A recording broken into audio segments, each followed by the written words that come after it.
నమస్తే. అమెరికాలో స్థిరపడాలి, మంచి ఉద్యోగం చేయాలి, ఒక సొంత ఇల్లు కొనాలి. ఇది ఎంతో మంది భారతీయుల, ముఖ్యంగా ఐటీ, హెల్త్ కేర్ రంగాల్లోని నిపుణుల చిరకాల స్వప్నం. కానీ తాజా పరిస్థితులు చూస్తుంటే ఆ అమెరికన్ డ్రీమ్ నెమ్మదిగా కరిగిపోతున్నట్లు కనిపిస్తోంది.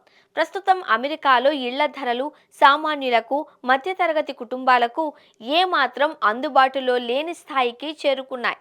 ప్రముఖ ఆర్థిక సేవల సంస్థ బ్యాంక్రేట్ డిసెంబర్ 2025లో విడుదల చేసిన తాజా విశ్లేషణల ప్రకారం అమెరికా హౌసింగ్ మార్కెట్ పరిస్థితి ఆందోళనకరంగా ఉంది. అమెరికాలో ప్రస్తుతం అమ్మకానికి ఉన్న ఇళ్లలో 75% పైగా ఇళ్లు సగటు ఆదాయం ఉన్న కుటుంబాలకు అందుబాటులో లేవు.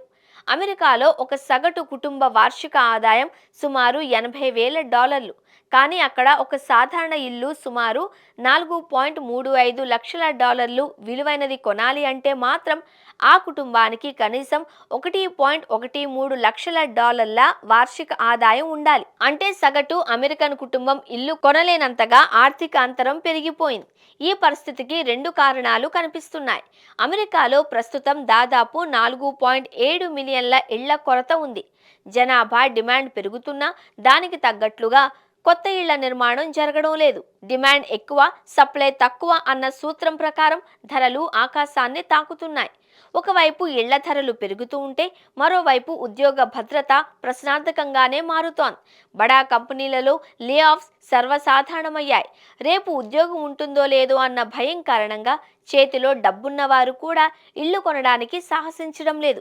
అమెరికాలో హౌసింగ్ మార్కెట్ సంక్షోభం భారతీయులపై తీవ్ర ప్రభావం చూపుతోంది.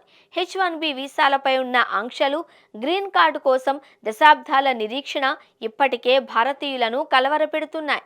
ఉద్యోగ భద్రత లేకపోవడం, వీసా స్టేటస్ పై స్పష్టత లేకపోవడంతో లక్షల డాలర్లు వెచ్చించి ఇల్లు కొనడం రిస్క్ అని చాలా మంది భావిస్తున్నారు.